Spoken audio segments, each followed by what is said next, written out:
Chapter 8 On Joy and Sorrow. Then a woman said, "Speak to us of joy and sorrow." And he answered, "Your joy is your sorrow unmasked, and the selfsame well from which your laughter arises was oftentimes filled with your tears. And how else can it be?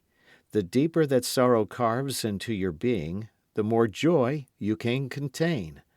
Is not the cup that holds your wine the very cup that was burned in the potter's oven? And is not the lute that soothes your spirit the very wood that was hollowed with knives? When you are joyous, look deep into your heart, and you shall find it is only that which has given you sorrow that is giving you joy. When you are sorrowful, look again in your heart, and you shall see that in truth you are weeping for that which has been your delight.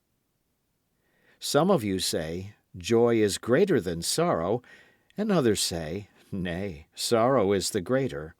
But I say unto you, they are inseparable. Together they come, and when one sits alone with you at your board, remember that the other is asleep upon your bed.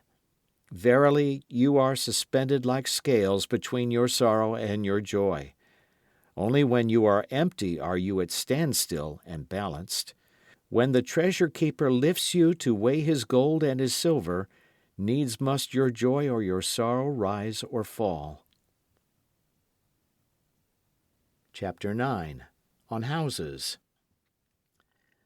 Then a mason came forth and said, "Speak to us of houses." And he answered and said, "Build of your imaginings a bower in the wilderness ere you build a house within the city walls. And even as you have homecomings in your twilight, so has the wanderer in you, the ever distant and alone. Your house is your larger body. It grows in the sun and sleeps in the stillness of the night, and it is not dreamless. Does not your house dream? And dreaming, leave the city for grove or hilltop? Would that I could gather your houses into my hand and like a sower scatter them in forest and meadow. Would the valleys were your streets, and the green paths your alleys, that you might seek one another through vineyards, and come with the fragrance of the earth in your garments. But these things are not yet to be. In their fear your forefathers gathered you too near together, and that fear shall endure a little longer. A little longer shall your city walls separate your hearths from your fields.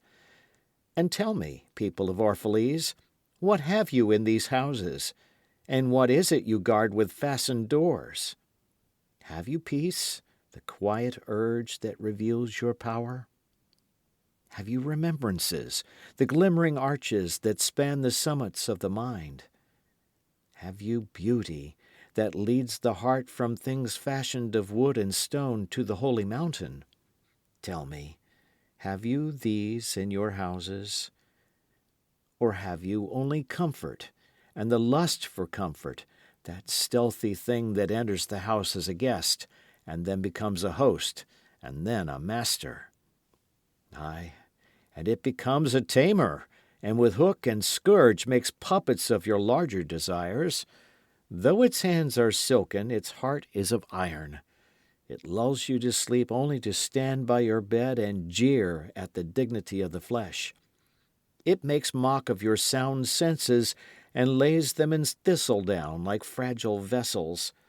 Verily, the lust for comfort murders the passion of the soul, and then walks grinning in the funeral. But you, children of space, you restless in rest, you shall not be trapped nor tamed. Your house shall be not an anchor, but a mast. It shall not be a glistening film that covers a wound, but an eyelid that guards the eye. You shall not fold your wings that you may pass through doors, nor bend your heads that they strike not against a ceiling, nor fear to breathe lest walls should crack and fall down. You shall not dwell in tombs made by the dead for the living. And though of magnificence and splendor, your house shall not hold your secret, nor shelter your longing. For that which is boundless in you abides in the mansion of the sky, whose door is the morning mist, and whose windows are the songs and the silences of night. Chapter 10. On Clothes. And the weaver said, Speak to us of clothes. And he answered, Your clothes conceal much of your beauty, yet they hide not the unbeautiful. And though you seek in garments the freedom of privacy, you may find in them a harness and a chain. Would that you could meet the sun and the wind with more of your skin and less of your raiment. For the breath of life is in the sunlight, and the hand of life is in the wind. Some of you say, It is the north wind who has woven the clothes we wear. And I say, Aye, it was the north wind. But shame was his loom, and the softening of the sinews was his thread. And when his work was done, he laughed in the forest. Forget not that modesty is for a shield against the eye of the unclean. And when the unclean shall be no more, what were modesty but a fetter and a fouling of the mind? And forget not that the earth delights to feel your bare feet, and the winds long to play with your hair. Chapter 11. On Buying and Selling.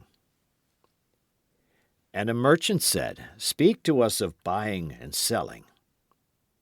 And he answered and said, To you the earth yields her fruit, and you shall not want if you but know how to fill your hands. It is in exchanging the gifts of the earth that you shall find abundance and be satisfied. Yet unless the exchange be in love and kindly justice, it will but lead some to greed and others to hunger. When in the marketplace you toilers of the sea and fields and vineyards meet the weavers and the potters and the gatherers of spices, invoke then the master spirit of the earth to come into your midst and sanctify the scales and the reckoning that weighs value against value.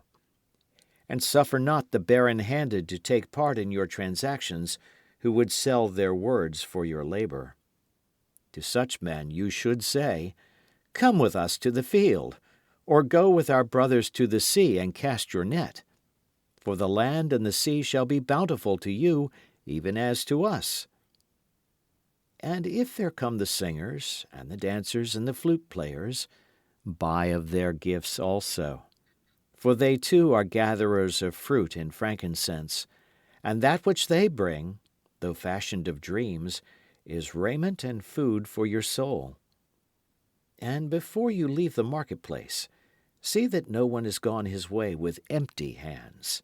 For the master spirit of the earth shall not sleep peacefully upon the wind, till the needs of the least of you are satisfied. Chapter 12. On Crime and Punishment. Then one of the judges of the city stood forth and said, Speak to us of crime and punishment. And he answered, saying, It is when your spirit goes wandering upon the wind, that you, alone and unguarded, commit a wrong unto others, and therefore unto yourself. And for that wrong committed must you knock and wait a while unheeded at the gate of the blessed. Like the ocean is your God-self, it remains forever undefiled. And like the ether it lifts but the winged. Even like the sun is your God-self. It knows not the ways of the mole, nor seeks it the holes of the serpent. But your God-self dwells not alone in your being. Much in you is still man, and much in you is not yet man, but a shapeless pygmy that walks asleep in the mist, searching for its own awakening.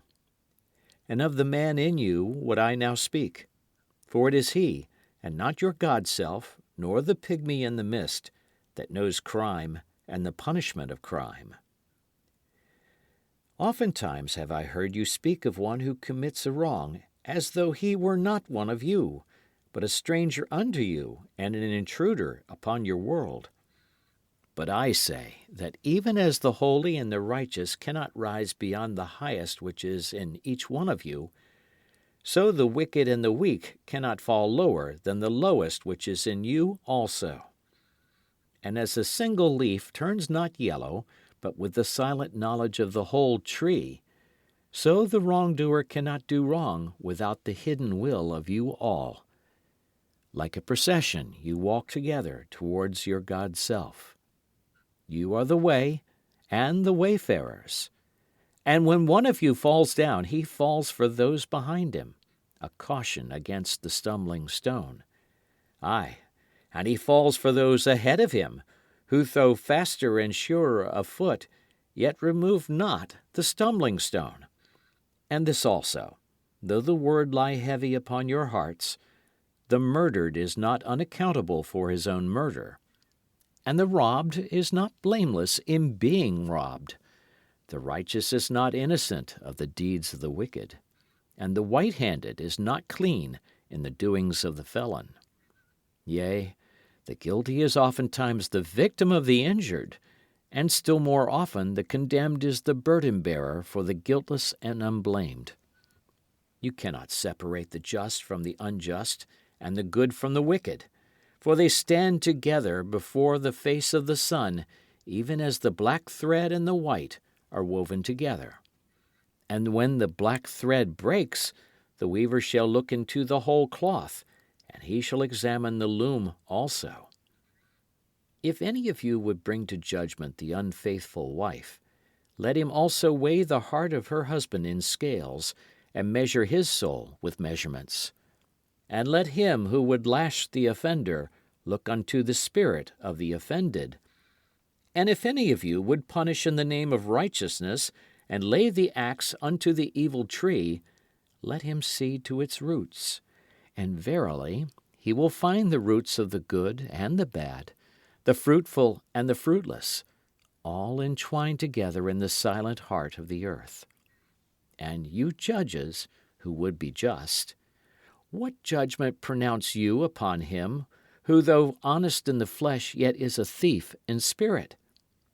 What penalty lay you upon him who slays in the flesh, yet is himself slain in the spirit?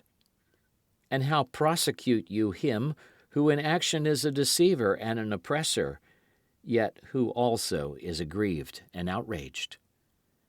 And how shall you punish those whose remorse is already greater than their misdeeds? Is not remorse the justice which is administered by that very law which you would fain serve? Yet you cannot lay remorse upon the innocent, nor lift it from the heart of the guilty. Unbidden shall it call in the night, that men may wake and gaze upon themselves. And you who would understand justice, how shall you, unless you look upon all deeds in the fullness of light? Only then shall you know that the erect and the fallen are but one man standing in twilight between the night of his pygmy self and the day of his God self, and that the cornerstone of the temple is not higher than the lowest stone in its foundation. Chapter 13. On Laws.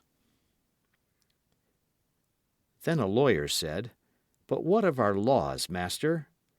And he answered, "You delight in laying down laws, yet you delight more in breaking them, like children playing by the ocean who build sand towers with constancy and then destroy them with laughter. But while you build your sand towers, the ocean brings more sand to the shore, and when you destroy them, the ocean laughs with you. Verily, the ocean laughs always with the innocent. But what of those to whom life is not an ocean, and man-made laws are not sand towers, but to whom life is a rock, and the law a chisel with which they would carve it in their own likeness?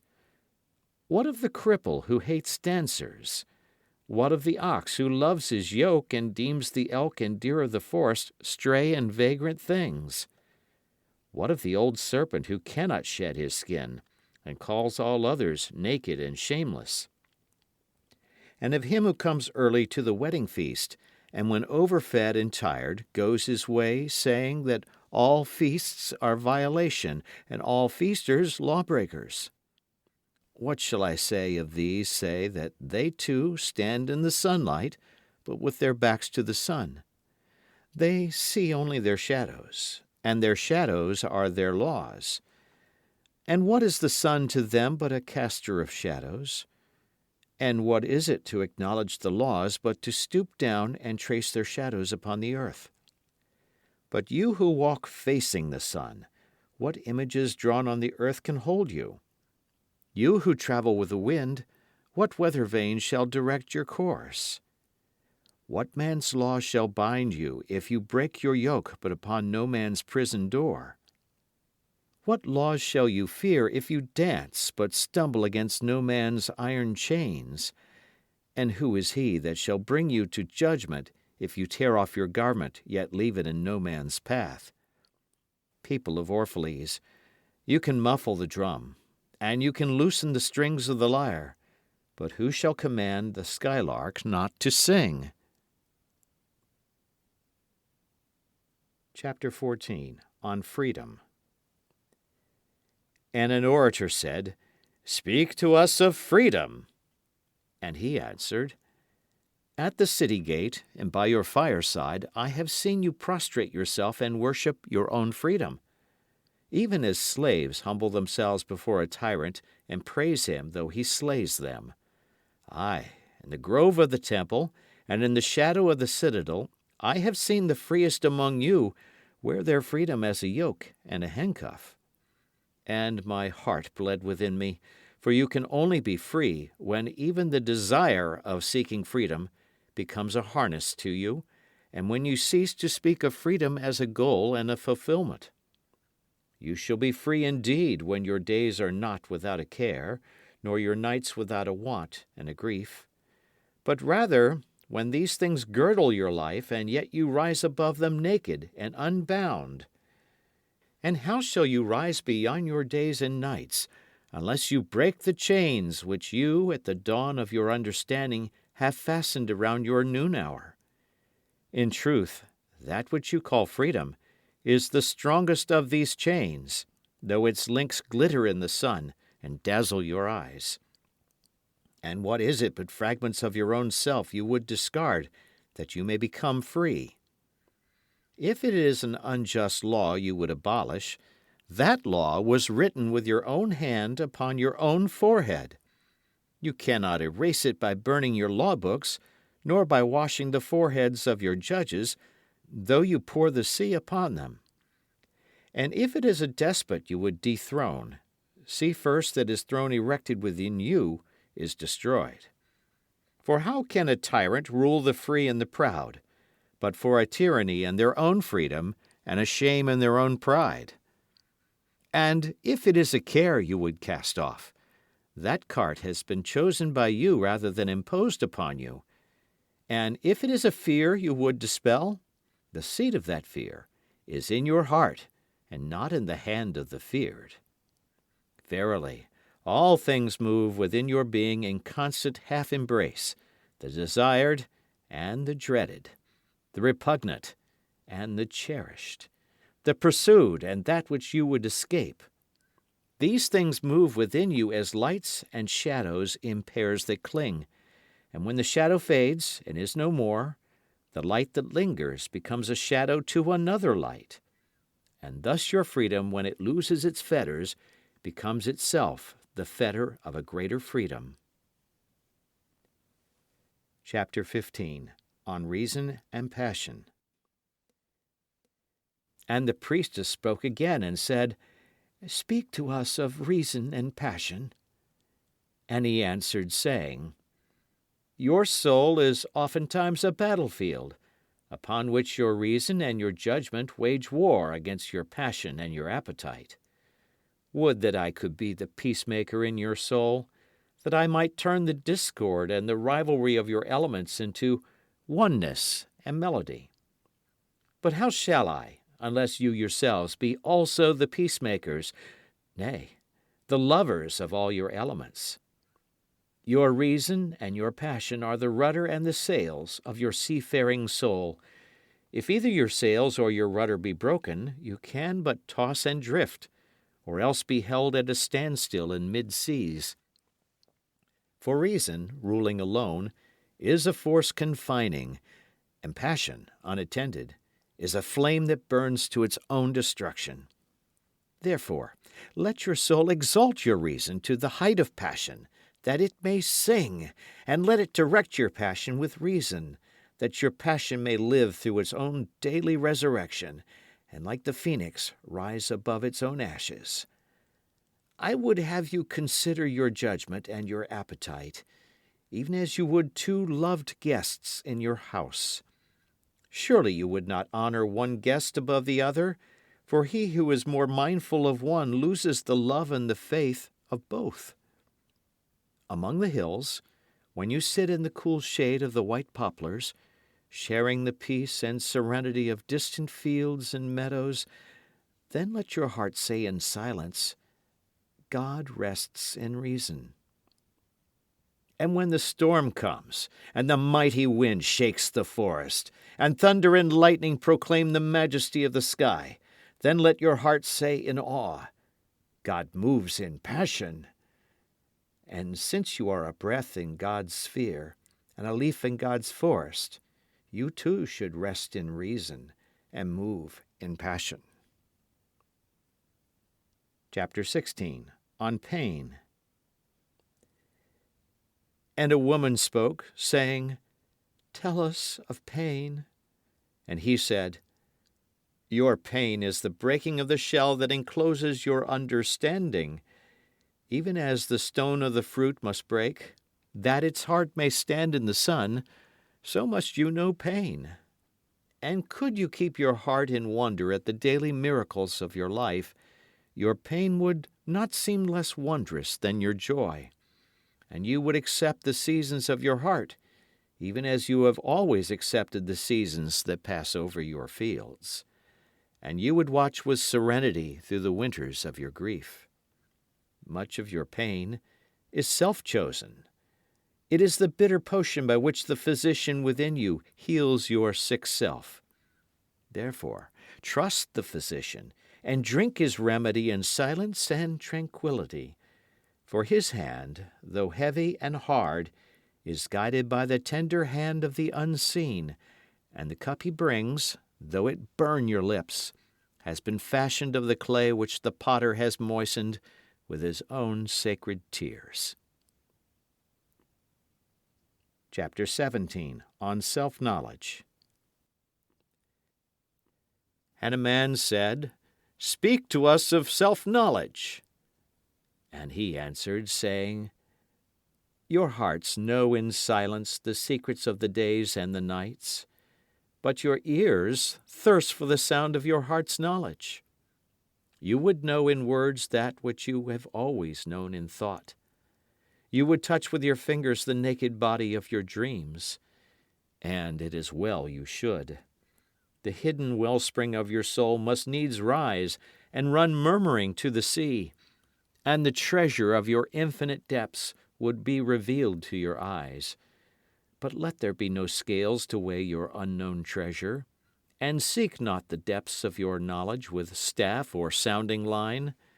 For self is a sea, boundless and measureless. Say not, I have found the truth, but rather, I have found a truth. Say not, I have found the path of the soul. Say rather, I have met the soul walking upon my path. For the soul walks upon all paths. The soul walks not upon a line, neither does it grow like a reed. The soul unfolds itself like a lotus of countless petals. Chapter 18. On Teaching. Then said a teacher, Speak to us of teaching. And he said, No man can reveal to you aught but that which already lies half asleep in the dawning of your knowledge. The teacher who walks in the shadow of the temple, among his followers, gives not of his wisdom, but rather of his faith and his lovingness. If he is indeed wise, he does not bid you enter the house of his wisdom, but rather leads you to the threshold of your own mind. The astronomer may speak to you of his understanding of space, but he cannot give you his understanding. The musician may sing to you of the rhythm which is in all space, but he cannot give you the ear which arrests the rhythm nor the voice that echoes it. And he who is versed in the science of numbers can tell of the regions of weight and measure, but he cannot conduct you hither. For the vision of one man lends not its wings to another man. And even as each one of you stands alone in God's knowledge, so must each one of you be alone in his knowledge of God and in his understanding of the earth. Chapter 19. On Friendship. And a youth said, Speak to us of friendship. And he answered, saying, Your friend is your needs answered. He is your field which you sow with love and reap with thanksgiving. And he is your board and your fireside. For you come to him with your hunger, and you seek him for peace. When your friend speaks his mind, you fear not the nay in your own mind, nor do you withhold the I. And when he is silent, your heart ceases not to listen to his heart. For without words, in friendship, all thoughts, all desires, all expectations are born and shared, with joy that is unacclaimed. When you part from your friend, you grieve not, for that which you love most in him may be clearer in his absence, as the mountain to the climber is clearer from the plain. And let there be no purpose in friendship save the deepening of the spirit. For love that seeks aught but the disclosure of its own mystery is not love, but a net cast forth, and only the unprofitable is caught. And let your best be for your friend. If he must know the ebb of your tide, let him know its flood also. For what is your friend that you should seek him with hours to kill? Seek him always with hours to live. For it is his to fill your need, but not your emptiness. And in the sweetness of friendship let there be laughter and sharing of pleasures. For in the dew of little things the heart finds its morning and is refreshed. Chapter 20. On Talking. And then a scholar said, Speak of talking. And he answered, saying, You talk when you cease to be at peace with your thoughts. And when you can no longer dwell in the solitude of your heart, you live in your lips, and sound is a diversion and a pastime. And in much of your talking, thinking is half murdered. For thought is a bird of space, that in a cage of words may indeed unfold its wings, but cannot fly. There are those among you who seek the talkative through fear of being alone. The silence of aloneness reveals to their eyes their naked selves, and they would escape. And there are those who talk, and without knowledge or forethought, reveal a truth which they themselves do not understand. And there are those who have the truth within them, but they tell it not in words. In the bosom of such as these the Spirit dwells in rhythmic silence. When you meet your friend on the roadside or in the marketplace, let the Spirit in you move your lips and direct your tongue. Let the voice within your voice speak to the ear of his ear. For his soul will keep the truth of your heart as the taste of the wine is remembered, when the color is forgotten and the vessel is no more. Chapter 21. On Time. And an astronomer said, Master, what of time? And he answered, You would measure time the measureless and the immeasurable. You would adjust your conduct and even direct the course of your spirit according to hours and seasons. Of time you would make a stream upon whose bank you would sit and watch its flowing. Yet the timeless in you is aware of life's timelessness, and knows that yesterday is but today's memory, and tomorrow is today's dream. And that which sings and contemplates in you is still dwelling within the bounds of that first moment which scattered the stars into space. Who among you does not feel that his power to love is boundless? And yet, who does not feel that very love, though boundless, encompassed within the center of his being, and moving not from love thought to love thought, nor from love deeds to other love deeds? And is not time even as love is, undivided and paceless? But if in your thought you must measure time into seasons, let each season encircle all the other seasons, and let today embrace the past with remembrance and the future with longing. Chapter 22, On Good and Evil. And one of the elders of the city said, "Speak to us of good and evil." And he answered, "Of the good in you I can speak, but not of the evil. For what is evil but good tortured by its own hunger and thirst? Verily, when good is hungry, it seeks food even in dark caves, and when it thirsts, it drinks even of dead waters. You are good when you are one with yourself. Yet when you are not one with yourself, you are not evil. For a divided house is not a den of thieves. It is only a divided house. And a ship without rudder may wander aimlessly among perilous isles, yet sink not to the bottom. You are good when you strive to give of yourself. Yet you are not evil when you seek gain for yourself. For when you strive for gain, you are but a root that clings to the earth and sucks at her breast. Surely the fruit cannot say to the root, "Be like me, ripe and full and ever giving of your abundance." For to the fruit giving is a need, as receiving is a need to the root. You are good when you are fully awake in your speech. Yet you are not evil when you sleep while your tongue staggers without purpose, and even stumbling speech may strengthen a weak tongue. You are good when you walk to your goal firmly and with bold steps. Yet you are not evil when you go thither limping. Even those who limp go not backward. But you who are strong and swift, see that you do not limp before the lame, deeming it kindness. You are good in countless ways, and you are not evil when you are not good. You are only loitering and sluggard. Pity that the stags cannot teach swiftness to the turtles. In your longing for your giant self lies your goodness, and that longing is in all of you. But in some of you, that longing is a torrent rushing with might to the sea, carrying the secrets of the hillsides and the songs of the forest. And in others, it is a flat stream that loses itself in angles and bends and lingers before it reaches the shore.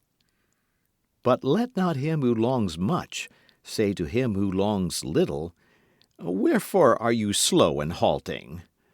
For the truly good ask not the naked, "Where is your garment?" nor the houseless, "What is befallen your house?" Chapter 23, On Prayer. Then a priestess said, "Speak to us of prayer." And he answered, saying, "You pray in your distress and in your need. Would that you might pray also in the fullness of your joy and in your days of abundance. For what is prayer but the expansion of yourself into the living ether? And if it is for your comfort to pour your darkness into space, it is also for your delight to pour forth the dawning of your heart. And if you cannot but weep when your soul summons you to prayer, she should spur you again and yet again, though weeping, until you shall come laughing. When you pray, you rise to meet in the air those who are praying at that very hour, and whom save in prayer you may not meet. Therefore, let your visit to that temple invisible be for naught but ecstasy and sweet communion. For if you should enter the temple for no other purpose than asking, you shall not receive. And if you should enter into it to humble yourself, you shall not be lifted. Or even if you should enter into it to beg for the good of others, you shall not be heard. It is enough that you enter the temple invisible. I cannot teach you how to pray in words. God listens not to your words save when He Himself utters them through your lips. And I cannot teach you the prayer of the seas and the forests and the mountains. But you, who are born of the mountains and the forests and the seas, can find their prayer in your heart. And if you but listen in the stillness of the night, you shall hear them saying in silence, Our God, who art our winged self, it is thy will in us that willeth. It is thy desire in us that desireth. It is thy urge in us that would turn our nights, which are thine, into days, which are thine also. We cannot ask thee for aught, for thou knowest our needs before they are born in us. Thou art our need, and in giving us more of thyself, thou givest us all. 24. On pleasure. Then a hermit who visited the city once a year came forth and said, Speak to us of pleasure. And he answered, saying, Pleasure is a freedom song, but it is not freedom. It is the blossoming of your desires, but it is not their fruit. It is a depth calling unto a height, but it is not the deep nor the high. It is the caged taking wing, but it is not space encompassed. Aye, in very truth, pleasure is a freedom song, and I fain would have you sing it with fullness of heart, yet I would not have you lose your hearts in the singing. Some of your youth seek pleasure as if it were all, and they are judged and rebuked. I would not judge nor rebuke them. I would have them seek. For they shall find pleasure, but not her alone. 7 are her sisters, and the least of them is more beautiful than pleasure. Have you not heard of the man who was digging in the earth for roots and found a treasure? And some of your elders remember pleasures with regret like wrongs committed in drunkenness. But regret is the beclouding of the mind, and not as chastisement. They should remember their pleasures with gratitude, as they would the harvest of a summer. Yet if it comforts them to regret, let them be comforted. And there are among you those who are neither young to seek nor old to remember, and in their fear of seeking and remembering, they shun all pleasures, lest they neglect the Spirit or offend against it. But even in their foregoing is their pleasure. And thus they too find a treasure, though they dig for roots with quivering hands. But tell me, who is he that can offend the Spirit? Shall the nightingale offend the stillness of the night, or the firefly the stars? And shall your flame or your smoke burden the wind? Think you the Spirit is a still pool which you can trouble with a staff? Oftentimes, in denying yourself pleasure, you do but store the desire in the recesses of your being. Who knows but that which seems omitted today waits for tomorrow?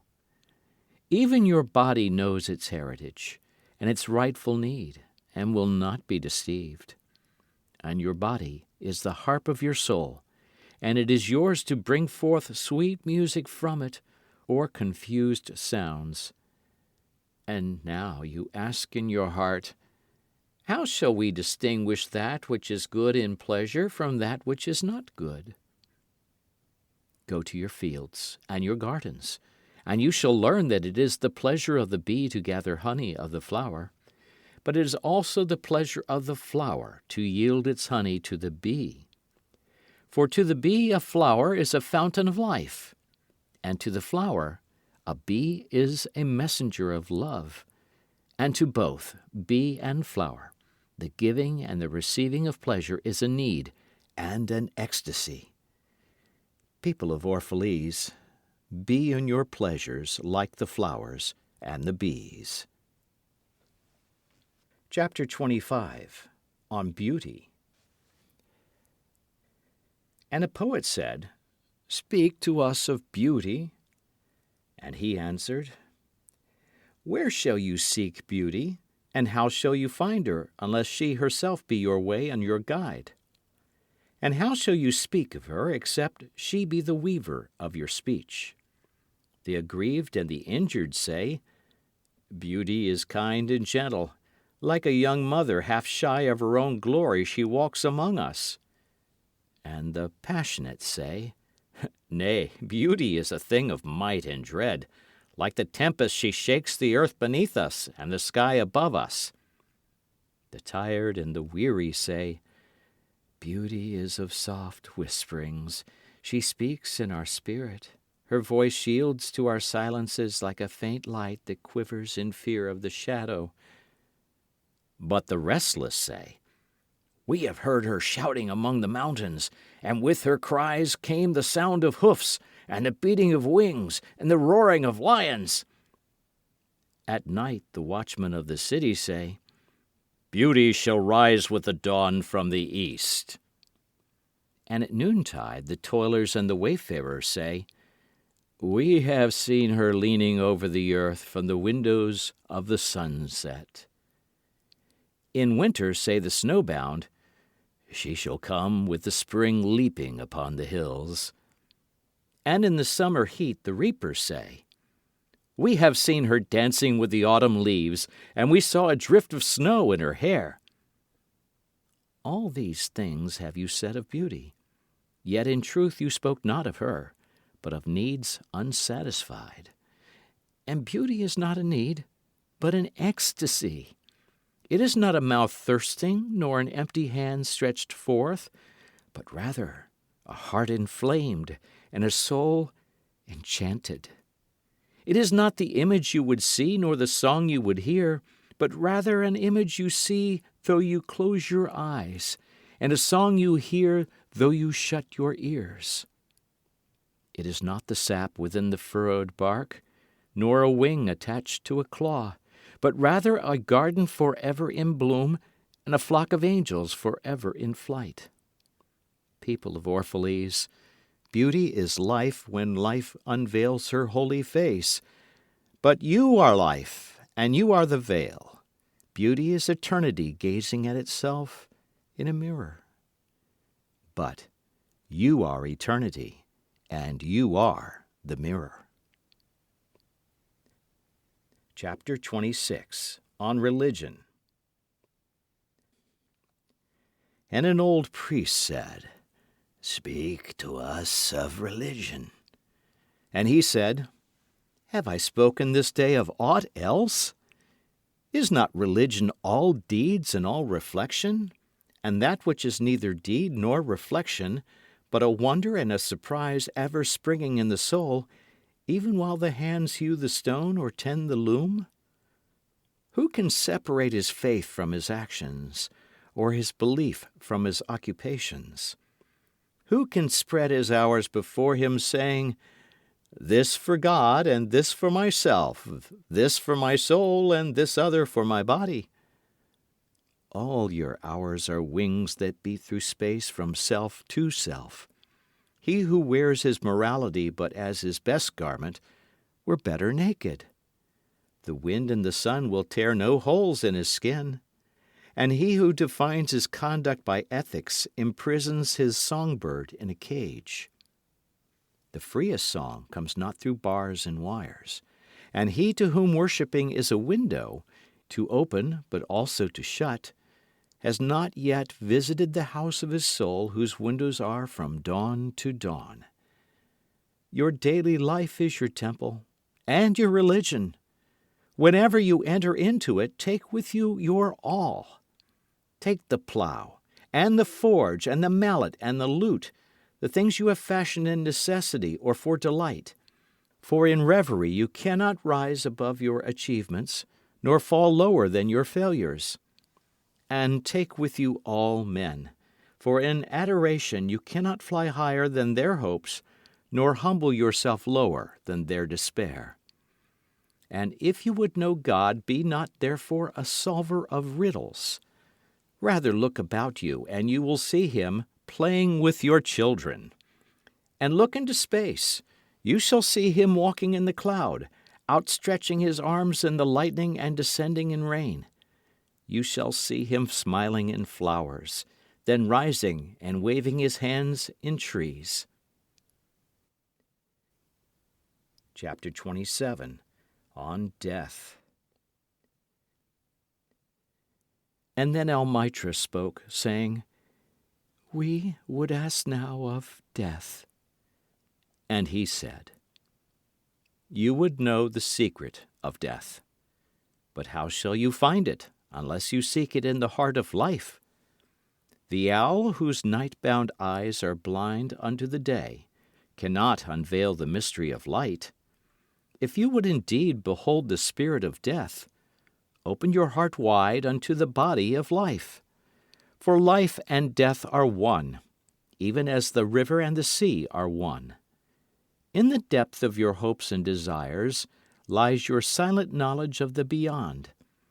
And like seeds dreaming beneath the snow, your heart dreams of spring. Trust the dreams, for in them is hidden the gate to eternity. Your fear of death is but the trembling of the shepherd when he stands before the king whose hand is to be laid upon him in honor. Is the shepherd not joyful beneath his trembling, that he shall wear the mark of the king? Yet is he not more mindful of his trembling? For what is it to die, but to stand naked in the wind and to melt into the sun? And what is it to cease breathing, but to free the breath from its restless tides, that it may rise and expand and seek God unencumbered? Only when you drink from the river of silence shall you indeed sing. And when you have reached the mountain top, then you shall begin to climb. And when the earth shall claim your limbs, then shall you truly dance. And now it was evening, and Almitra the seeress said, Blessed be this day, and this place, and your spirit that has spoken. And he answered, Was it I who spoke? Was I not also a listener? Chapter 28. The Farewell. Then he descended the steps of the temple, and all the people followed him. And he reached his ship and stood upon the deck. And facing the people again, he raised his voice and said, People of Orphalese, the wind bids me leave you. Less hasty am I than the wind, yet I must go. We wanderers, ever seeking the lonelier way, begin no day where we have ended another day, and no sunrise finds us where sunset left us. Even while the earth sleeps, we travel. We are the seeds of the tenacious plant, and it is in our ripeness and our fullness of heart that we are given to the wind and are scattered. Brief were my days among you, and briefer still the words I have spoken. But should my voice fade in your ears, and my love vanish in your memory, then I will come again, and with a richer heart and lips more yielding to the Spirit will I speak. Yea, I shall return with the tide, and though death may hide me, and the greater silence enfold me, yet again will I seek your understanding. And not in vain will I seek. If aught I have said is truth, that truth shall reveal itself in a clearer voice, and in words more kin to your thoughts. I go with the wind, people of Orphalese, but not down into emptiness. And if this day is not a fulfillment of your needs and my love, then let it be a promise till another day. Man's needs change, but not his love, nor his desire that his love should satisfy his needs. Know, therefore, that from the greater silence I shall return. The mist that drifts away at dawn, leaving but dew in the fields, shall rise and gather into a cloud and then fall down in rain. And not unlike the mist have I been. In the stillness of the night I have walked in your streets, and my spirit has entered your houses. And your heartbeats were in my heart, and your breath was upon my face, and I knew you all. I knew your joy and your pain, and in your sleep your dreams were my dreams. And oftentimes I was among you a lake among the mountains. I mirrored the summits in you and the bending slopes, and even the passing flocks of your thoughts and your desires. And to my silence came the laughter of your children in streams, and the longing of your youths in rivers. And when they reached my depth, the streams and the rivers ceased not yet to sing. But sweeter still than laughter, and greater than longing, came to me. It was the boundless in you. The vast man in whom you are all but cells and sinews, he in whose chant all your singing is but a soundless throbbing. It is in the vast man that you are vast, and in beholding him that I beheld you and loved you. For what distances can love reach that are not in that vast sphere? What visions, what expectations, and what presumptions can outsoar that flight? Like a giant oak tree covered with apple blossoms is the vast man in you. His might binds you to the earth. His might binds you to the earth. His fragrance lifts you into space, and in his durability you are deathless. You have been told that, even like a chain, you are as weak as your weakest link. This is but half the truth. You are also as strong as your strongest link. To measure you by your smallest deed is to reckon the power of ocean by the frailty of its foam. To judge you by your failures is to cast blame upon the seasons for their inconstancy. Ay, you are like an ocean, and though heavy-grounded ships await the tide upon your shores, yet, even like an ocean, you cannot hasten your tides. And like the seasons you are also. And though in your winter you deny your spring, yet spring, reposing within you, smiles in her drowsiness and is not offended. Think not I say these things in order that you may say the one to the other, "He praised us well, he saw but the good in us." I only speak to you in words of that which you yourselves know in thought. And what is word knowledge but a shadow of wordless knowledge? Your thoughts and my words are waves from a sealed memory that keeps records of our yesterdays, and of the ancient days when the earth knew not us nor herself, and of nights when earth was upwrought with confusion. Wise men have come to you to give you of their wisdom. I came to take of your wisdom. And behold, I have found that which is greater than wisdom. It is a flame spirit in you ever gathering more of itself, while you, heedless of its expansion, bewail the withering of your days. It is life in quest of life in bodies that fear the grave. There are no graves here. These mountains and plains are a cradle and a stepping stone. Whenever you pass by the field where you have laid your ancestors, look well thereupon, and you shall see yourselves and your children dancing hand in hand. Verily, you often make merry without knowing. Others have come to you, to whom for golden promises made unto your faith, you have given but riches and power and glory. Less than a promise have I given, and yet more generous have you been to me. You have given me my deeper thirsting after life. Surely there is no greater gift to a man than that which turns all his aims into parching lips and all life into a fountain. And in this lies my honor and my reward, that whenever I come to the fountain to drink, I find the living water itself thirsty, and it drinks me while I drink it. Some of you have deemed me proud and overshy to receive gifts.